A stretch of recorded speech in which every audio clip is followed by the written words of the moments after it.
Costumes for A Midsummer Night's Dream by Haley Austen. The Athenians. This is Hermia, the Athenian maid who begins the play as the recipient of two young men's affection.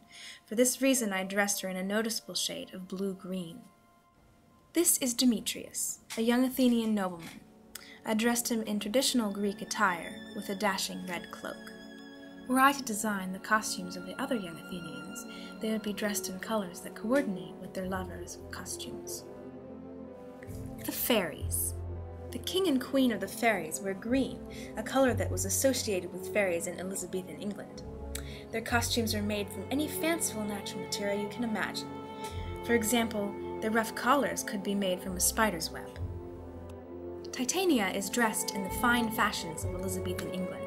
She wears drop pearl earrings that were popular in the early Renaissance, and pearls decorate her gown.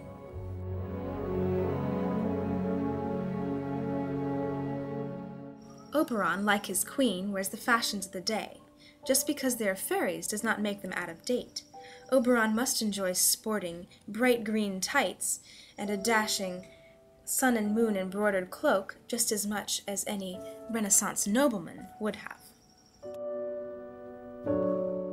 The third fairy wears a jollier shade of green than his king, for Puck is a mischief maker who wants his audience to notice him. But his clothing is in the same style as Oberon's, and we can all guess whose closet it actually came from.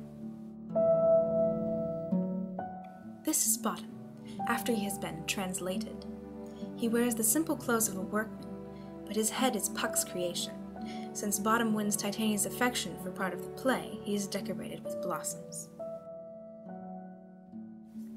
This is Titania's fairy attendant Peas Blossom. Her costume is made entirely from the parts of a pea plant. Despite these peculiar materials, her costume still reflects a popular dress shape of the early Renaissance. If I were to design the costumes of the other three fairy attendants, they would also reflect the styles of Elizabethan England.